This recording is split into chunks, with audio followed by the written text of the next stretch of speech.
khozol khopui ilo kala itlo nge ngai tur munte voinia hian fanpui che kan tum don ani helicopter tumna mun chu ni ta a chuan heta hian helicopter ron tuma hetlam hi passenger te kalpheina mun ani a so ta son waiting shed alo oma tinapia son thli that lo en na te tin somi in te kan hmuh a sawn damlo han mut theihna tur te le first aid kit te pawh awm a tha khawp mai ta hian lungphun hrang hrang alo awm a kan en chinang hemi piah ber tang hian hi Mizo National Front te lungphun ani a Diamond Jubilee nisom hnih pahnih thlasawm sang hazakua somruk pakhat atanga nisom hnih pahnih thlasawm sang hnih som hnih pakhat pathian le kan ramtan phun tu tuichang not block MNF tini a phun ni hi nisom hnih le pahnih thlasawm sang hnih som hnih le pakhat ani a chuna Diamond Jubilee pia khani a hi Golden Jubilee lung ani chuan hlai hian Foundation Stone ani hi Purwal China Honorable Minister Government of Mizoram sang ni le pakhat kuma phun ani a tin Chief Minister Puzoram Thangan nikwa tharuk sang ni le pathuma aphun khani ramle namtana nunna hlan tu te hriat rengna khozol tini hei gate thatak mai oma achung heng kan lut chho chinang ti hian ang tiklai poin mi pui tlo thei turin hon reng ani a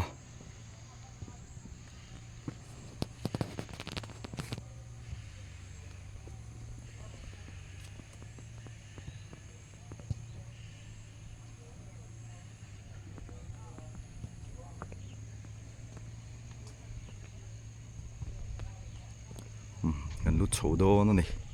hei hi khozol mualvom fila ani a thlan po moi khop mai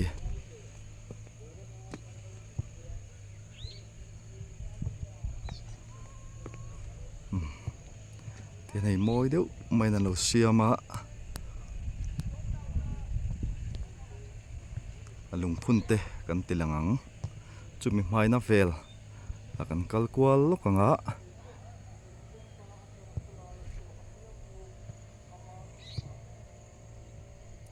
ta hen thut na nuam deuh mai lo siama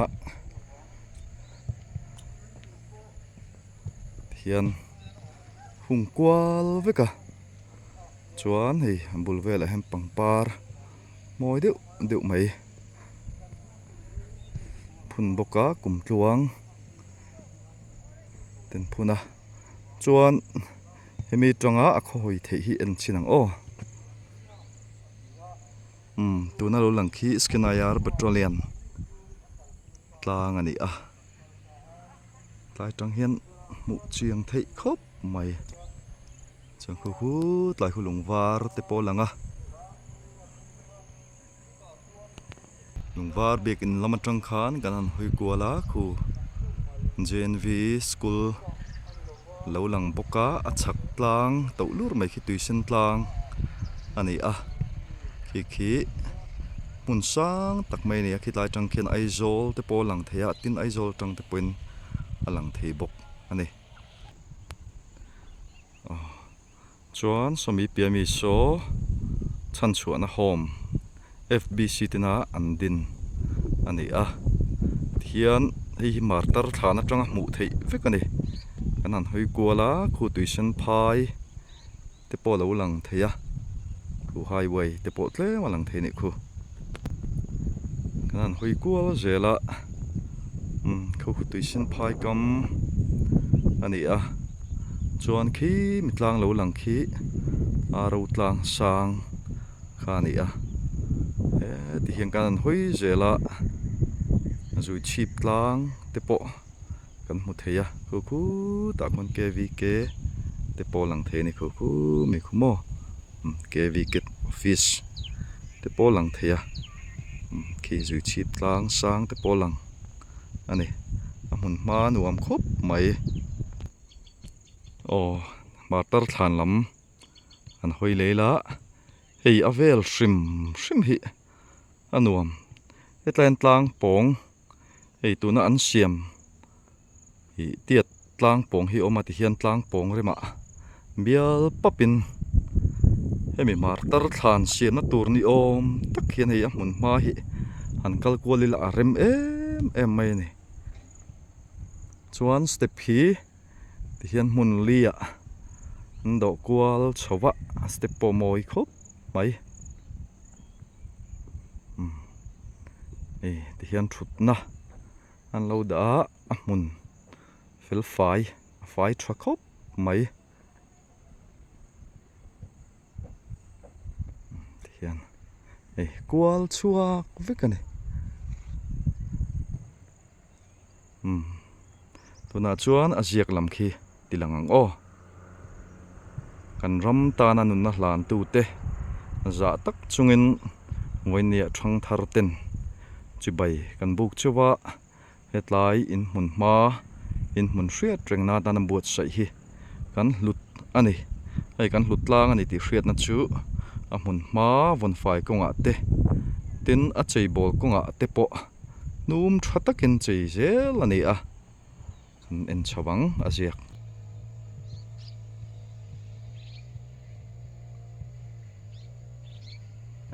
kan chiar chawanga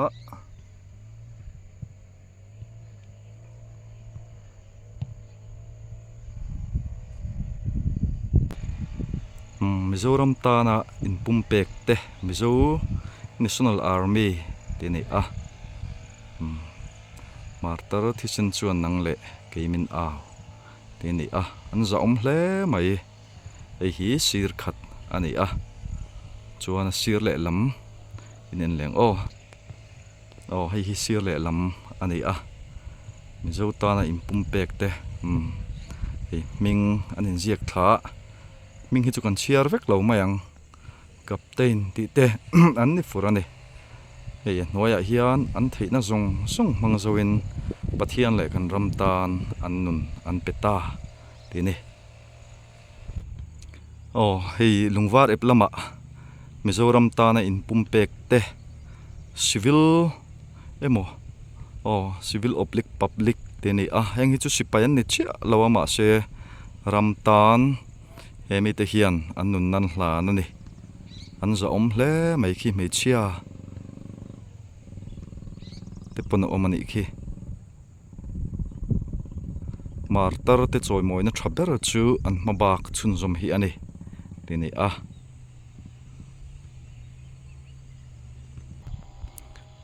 hetlama po hian Mizoram tana in pumpek te Mizo National Volunteer tini eng hu hi volunteer ten ni an za hle mai an ming ti hian kan chiar theng chumo chuna hnuai hian an taksa om to lo ma se kan thin lunga an nung reng tin ziak boka thu ziak po tha hle mai hetlai hian kan ram ta na nun na hlan tu te riat reng na mun ani atlo te point za tak chungin kan tlo thin don ya martar thlan atang hian ti hian khoi hi nuam khup maya ki khitlai kong chho khian nakina kan chhowanga helipat awma chuan khukar pialam so alu pheina khani ti khuan khoi chu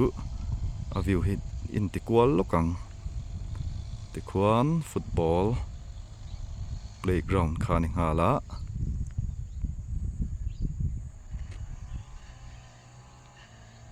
han mu nom em avel shrim hi hadam song na ania khozol khwa te point hi kan hlutlanga hun puya te hian kan leng thina ki chak tlang khi kitlai khian pak nuam deuh mai oma khi pok hi kan lu chil chodon ya martar thlan chu ti hian kan chu sananga kan ram le nam ta na nun na hlan tu te vai ne chak zol khopui ungkwa te chuan za na chi bai kan buk cheu ni ti hian martar thla na tang khan han phei le ta a ei apeng chho chin hi black top ane ba hi black top ani talawa chuan chung tang khan kan hol thuak thuka e tlai pangpar te chu awa moi em kan ramta na nun hlan tu te hriat reng na bula ipar hi ahlu le zual ani han en kual lo kila kong hi ti hian black top ne lo ma sela kual chuak hian a oma chuan etlai hian in thiar na telo boka in thiar na ero hi chu hi man thei lo deuh ani anga in thiar na chu chle mai hi poi khop mai hi kut hlei hovina an ba sui sak ni om takania hi septic tang komot te po khat feka chuan hetlai hian hei was bishin omna ni nge turani hi po hei hian an thiat veka poi hle mai electric board zong po an ti chevek ani hetiang akan hun nuam le mun ma lo thei tura kan nei ate sarkar in tian that takina siam thina misual te wang nei an chele rum maya hetlai te po hei was machine zong an ti chia hi pipe te pon la ni hi poi hle mai tiang ti ching te chu mi pui shrim point ti ching anom hi chuan thu nei tu kuta hlan zel nei sela atha khop mai atha te lul nen hi concrete that dewa siam ani mi pa le mei chia in thiar na te po siam hran vek ania poi hle mai in thiar na pia kanan hoya hi suspension bridge khani amaro chu hi azo ngam to lofa eng te poi hei a structure hi arinom tha an chei that le thei ni sela tha khop mai eng te po hi rin om zokin han tela hetlai leng vel te tan te po mun nuam le dang dai te po khani ve ra le lam so kan soita kan khan park atana chei bol me kania UDNP ten man la me kani ei amun ma hi nu mani heng thing hi a trousa anilowa phun thar vikania ei munat tinuam ta khop mai eng tai phul hi sang deuh hlek tawa tuna son an kat me ka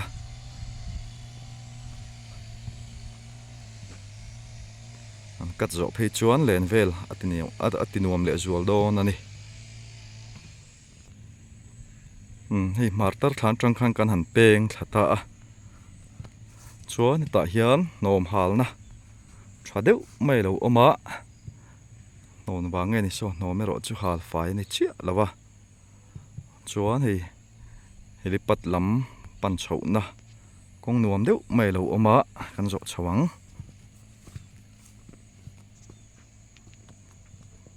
hei sirvela hen tlai zong ten phuna heng tlai zong te hi nakina chuan heng tlai mun ma tinuam le zual tu tur ani an han paranga amoi dan tur chu mun nen hian hain choi via wang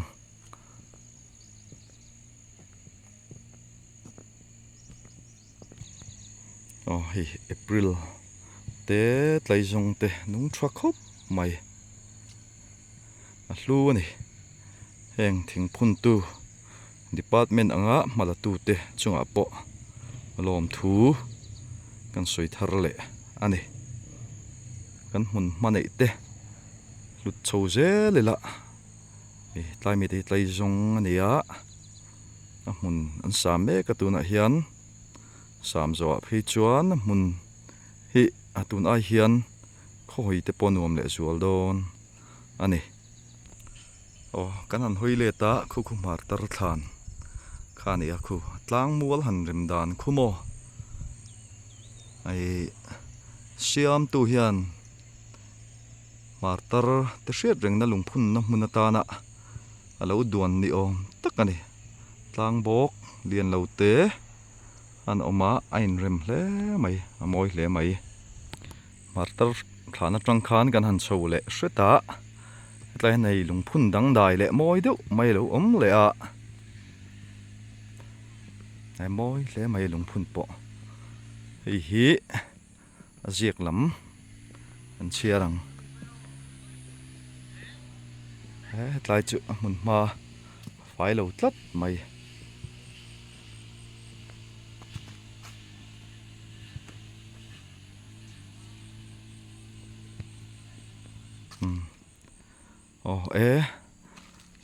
buai chinga khozol pa ram le nam ta na in pumpek me Mizoram Sarkar Cabinet Minister kan nei hi khozol mi puiten kan chuangin kan choi moi ni tini a khozol welfare committee ten choi moi na lungani hi chon hei puto na tini a pia injek ang che khan puchinga le puto na choi moi na lung ani hi lu hle mai a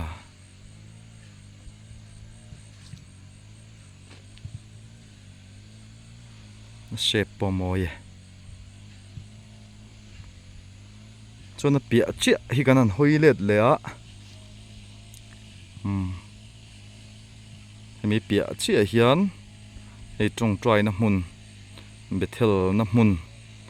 lo om le a za om hle mai ei hi etlai hmuna tong trai nu tan a tong trai na mun hi buat sai ani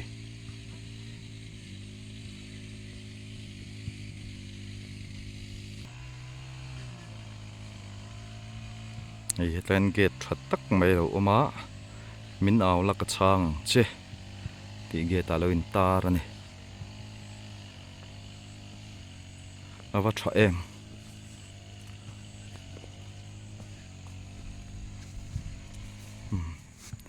hi za tak chungin hi tong trai du te tan tlai hmuna hen tong trai thei ani mun ma po nuam tlai poi tlang bok fel deuh main ti hian lo om le a tlai hmun hi tlang bok om dan te amual om dan te hi hetiang tur ta na pathian ina siam sa ni om tak hi ni a mun ma arem hle mai so sa choi moi na lung khani a chona pi so ti son mar tar thlan khani ta tang khan kan han chuka hei hetlen parking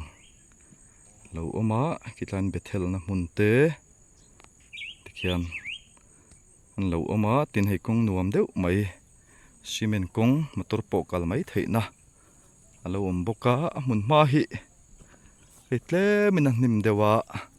hei po hi same kani a chuan he tlama hian tikhian motor kalna le mihring tan po kal har salo turin kong om thaboka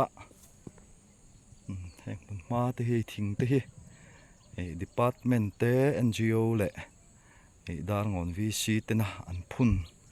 ani a hi lian ve ta khop mai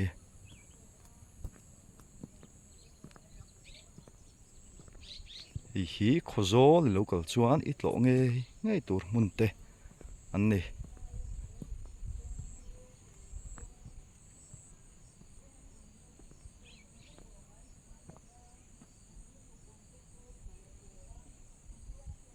martar thlan te po hmuna kan kal chilanga na thlir ho zel do nia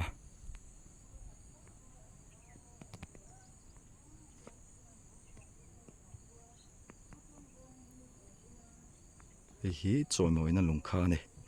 hun te po dang dai deuh mai an lo oma nghe in ziak ang o ei hung na pa uluk deuh hung ani a in ziak a omem kan bi chiang chinang he lungphun ah hian chabeta tam deuh hleka lut thla thawang o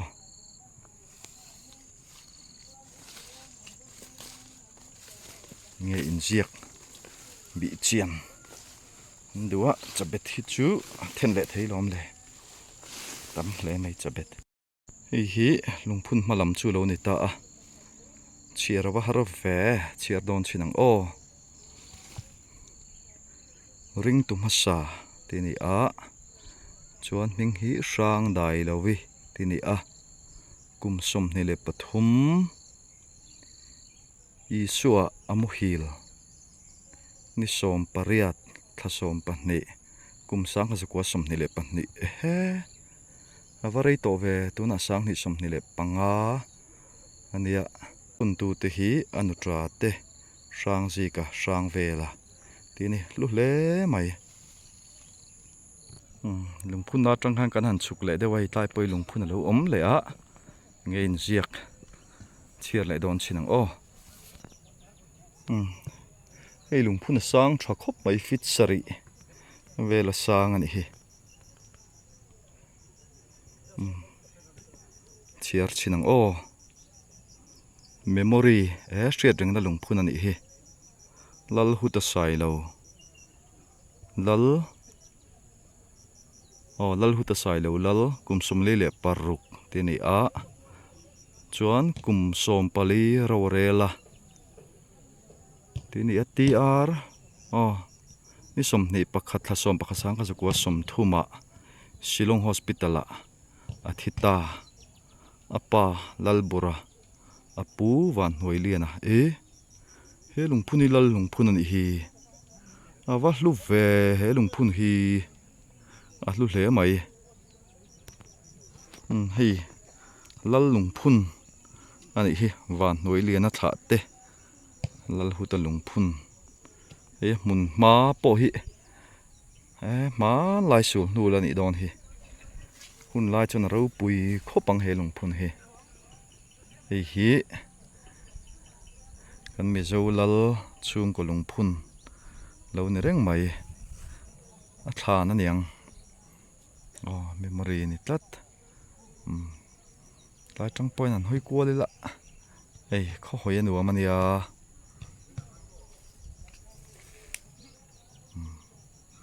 khu football ground khania tlai lamania extra jing chun tlai an om reng ani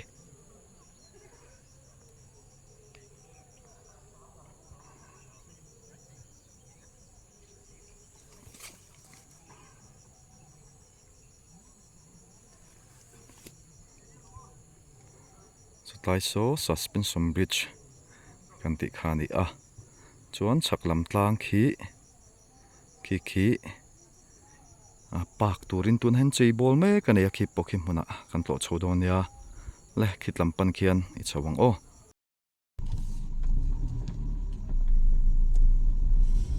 hi martar pan theina martar thlan pan theina khani a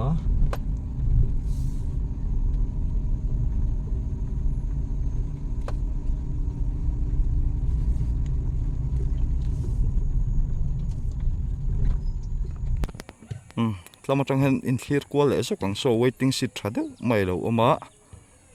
chuan khumia khon khu pavilion te naw khu thing pui dora te mang thina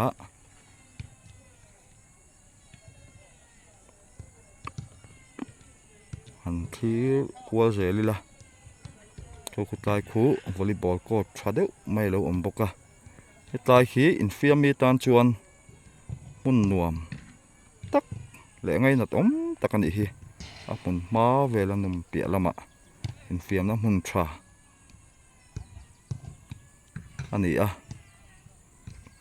pavilion po thale mai hi football ground khani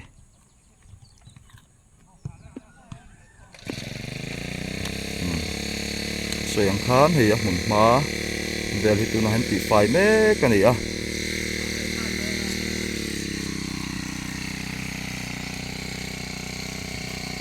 anh tai zong zong hi sam fai vek tur ani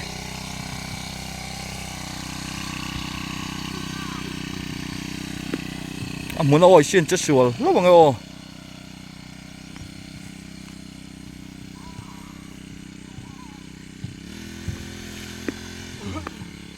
kia là hmun hma zong zong hi a va in hei grass cutter khong kat vek tu ani a hmun hma a nuam sia a fai phei chuan to a man thla le sual don ani tuna hian football area kan lut thlang hi main gate ania kal trina hi tholai exer la hi tlai hmunan om renga tuna po football team engemaw zat kha an om ani motor hi lo tut vele trina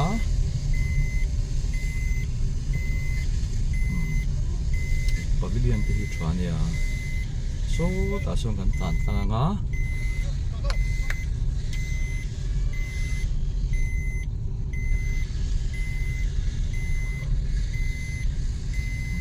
mun ma nuam khop mai ei Khozol district ina grass pha kan nei chhun ania ti hang kan nan tlan tlanga ei tlai hian parking thadeuh mai zau deuh mai lo oma chuan khimi chak hi ei park tura chei bol mek kan ti kha ni a kan lut chho don ani tlai hian football practice du tan paw an practice theina turin ti hian trong moi lo ni lo sela khotte field tiat zet chu omani chuan khumi thlanga khuan futsal ground a om boka chu po chu kan va enjoy ang pheyang o futsal ground lama kan han pheita a hei futsal ground nuam deuh mai lo oma nula te pon leng ani khu school no pang mun ma anuam hle mai ei hi no pang jok le futsal khel tur te ta na pan mai tur ani ei hi mual vom huna aveka omani infiami tan chuan a mun ma anuam chuan tuna chuan pak lama chawang o ei sir vela poi thing phun alo oma heng te po hi dim doi takin akal le etlai mun mang thin te po hian enkol zelila a tha khop mai tin bol lo hi a hmuna chau bol lo bo ma pai zelila ti kha kanin ngen na nile sela ei tuna hian park lama kan chodona ei kan self help group ten nei tu chan chang takin a hmun hma a notify a amaro chu kumina fura chak dewa a hmun hma te po duangin an notify man chi alawa kan chho tho don ani ei kan self help group throi tu ten soidun nei ka ria ei ta hian kan pai mai thin kha ei kan pai mai thin kha tangkai takin etlai hian park cheina nan lo manga a tha hle mai hi reuse tangkai lut tukani etlai hian ei lekha aloin tara pangpar le thingtriak phun ani a khoi chelo turin kan nge na che ti ni ava tha em o ei hi kan zawa intro mani a ngin nei tar ngai lo om takane ma se ngin na za om takane thale mai UDNP tangin soyang khan an latify kim lova maro chu kan tlo thowanga a fai huna pokan la tole don dia chone tlai hian mual vom park dar ngon Khozol under amrut mitra tini avatra em nei step te po hi no pang mit la zong takin nu hoina andu to kan che ni boka siam thiam hle mai duna khan kha kan sel help group lam te khan e thon heman ngai khop maya mun ma dim doi turin atlo tu te min bei sei thina atlo tu te kanin ang lawa zu rui hlo timi te pon tlo ve theni henga te po zu pek na mo enge mo kan thil ti na kha nom bo man chop ve ka chuta chung kan pai sam don nia tin mun ma hi dim doi ila ei na sin hetlai hian mizo pangpar bik kan da don a group in an tia khi chak lam kha hoilet lokang kan lu chho tak tak main mun man rem zia khimo khoi hi nu amani chu khol lo ri churu chura mun ma vel hi soyang khan he antify me ka he tumangina lakmu nom lo mai thei ma ro chu amual moi na te mun moi na te hi chu fia tok tho tura ka ngai ni hoi kwal zukang kan lu chho main so pavilion khani truck khop mai so mi chunga son in thiar na te European type kan ti te dressing room ing kim khau mani maro chu cha bi te lo in karinga kan tlo chi alawang chaklam hoyang ti khan lu chho do ni la hey step po zo nuam khop mai hetlai mun tloa lomom em mai ka ti chui chia han lo mang tangka hi lomom hi hetiang lama hian mi zo te kan than har zel ngain ka sia ei thut na nuam deuh mai oma sa pui lo par to va moi ve ei sa pui so yang khan hetlai hi mi zo pangpar hlang chi na ni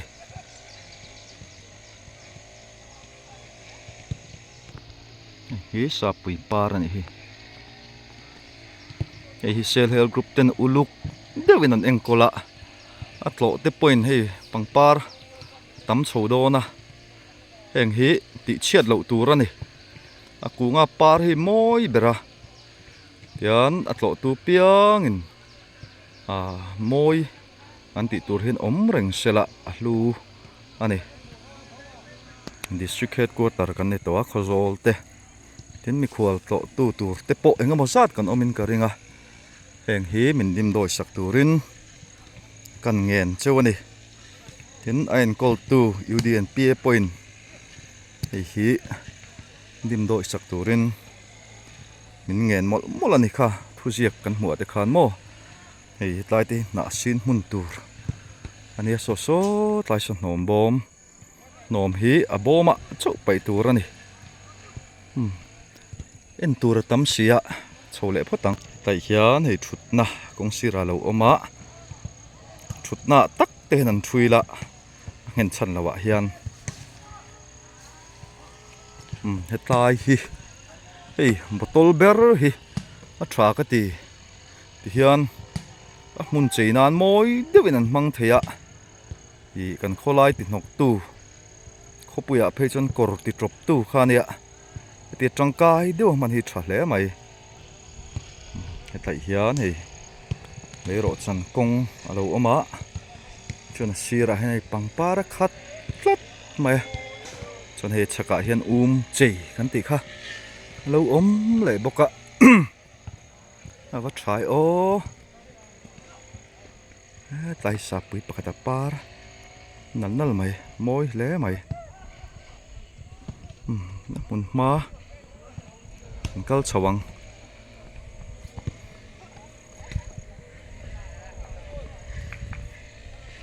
hetiang kan mun tha hi rui hlo ti nan mang lovila hi rui hlo ti thin te po kan om mai thea chung kwa len ngam na turin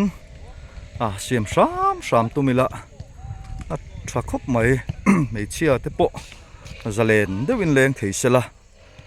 hei pa ka ni angin ain kol konga te tina leng te pon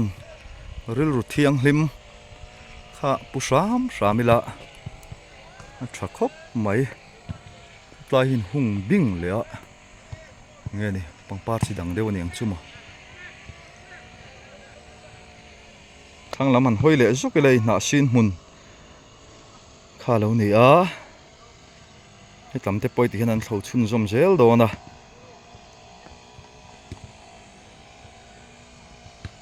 ava tha em na sin kut te po mangila that don hi a hei kum upa tan po lo nuam deuh tur ani hi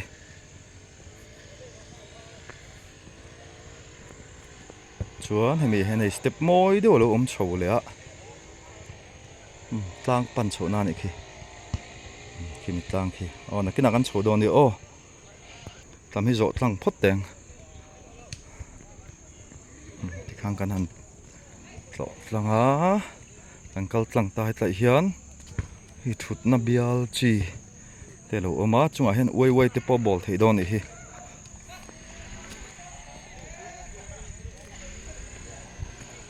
hei pangpar sidar ten phuna chuan hemi hen ei thut na lo oma chuan thut na sira hian alai tak zawk ani hi ei step lo om chho le a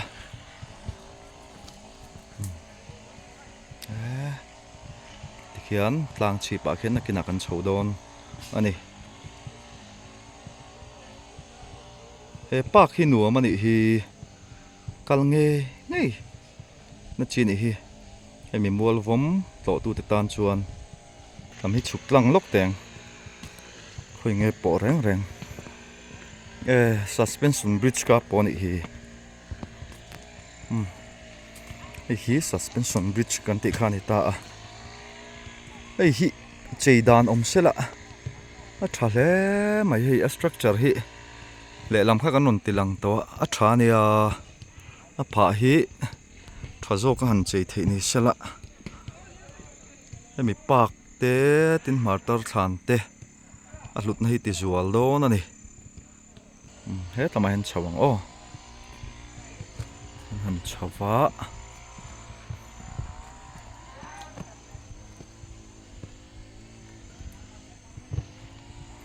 sa tai sa chu kan zo phei to lo mai anga he tiang hian ei ku bit lung pha chu hian na kwal veka duangin a fai lawa chu wang chon mu nom tur kha om chuang lawa na kina a fai that khuna kan la tlo tura ngai la ti hian tlang lama khen kan chawang ei thingkung hrim te hi rongan noi vek ma mun tlo atinuam ani ei hian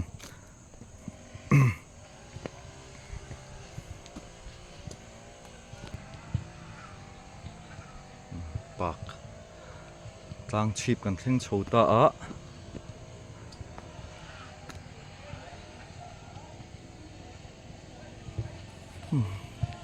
Udian pierong tarai mai hetlai chu hetlai hin lo ti zola ei kubit lung pha chua vek khan te na po han tlo chua po chak om vio ma saka so yang khang kan tlo chuak lawang chuan pangpar phun nam hun turin am buat sai deuh tlang pui ni hi bốc khá lâu ốm lẹ vật trong cây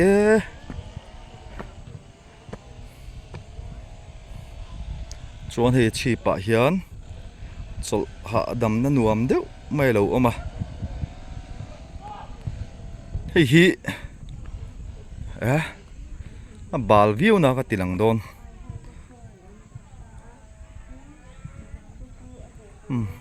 heng nim hi chu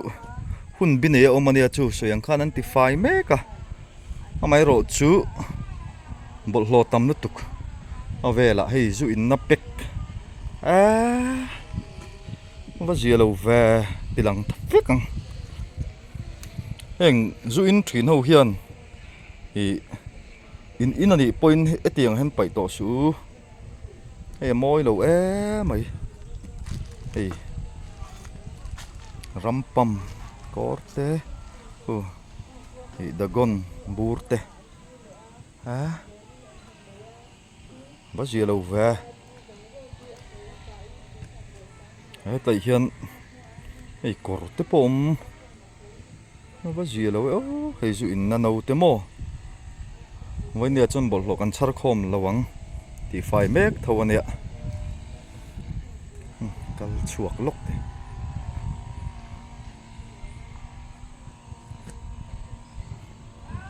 cái chung này bal drop khop mấy heng hi kal ngai lo pai ani lova kal thin te pai ani chu wang chuan hi khongai takin he tiang pak nuama in len chuan in bol lo hi nu chia to lawang chu o kanin nge na ni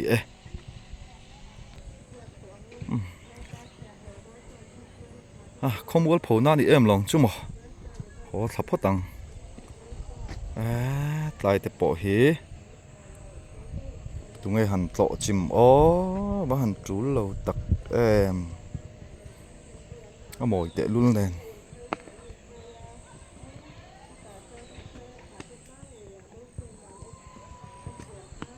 thì nó đem trún thấy lồm lề hết tiếng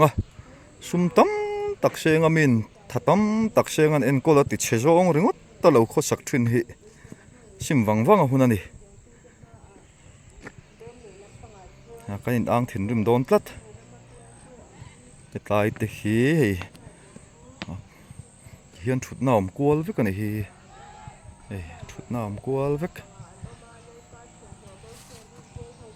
hết là mà phải chút nào mà mò tại hiền nó ton tonin chút nào mà bốc chút dễ lắm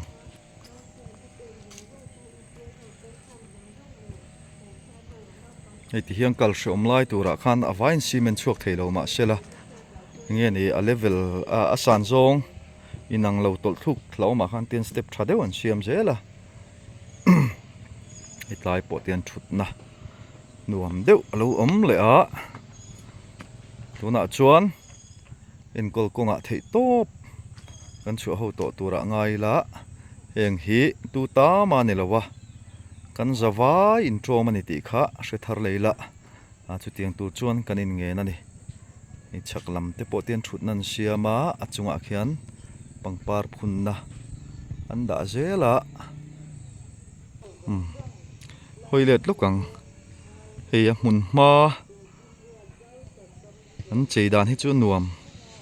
tin soyang khan mual vom tlang hi ti hian tlang hmun rem deuh hi tlang lian lo te hi om thua mai hian hi a hmun madang lam na atilang chiang leng kan thria a pa kata na cheirem sa lutuk mai khuanu na duan sa ani a hetiang kan hmun ma nei that hi kan zawa in hlutlang ila pa ka kan lenin eitur te po kan keng ani thei kan eitur ken te arit lo boka bol hlo hi chu on le tram turin kan in ngen thar le ani kal le huna chuan video kan ti dan le huna chuan bol hlo mu hi kan in be sei to lo ani heng tai te poi ti hian hi sum hi sarkar hian a seng ne mani o pak cheinan hian en kol tu tur chu keima ani kan ni ti hi in se thar leila khatlam kan in ngen na kha chu kan du tok to ang kan chho lo na lama khan kan chukanga he tlam te pot hian step alo om veka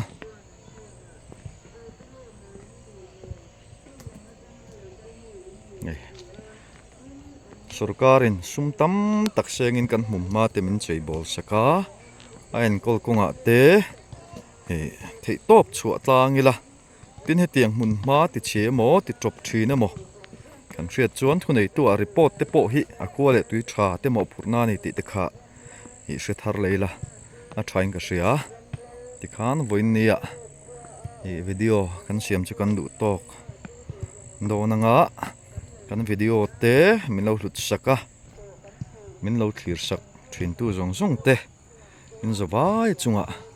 lom thu atharin kan soile mol mola kan video buat sai te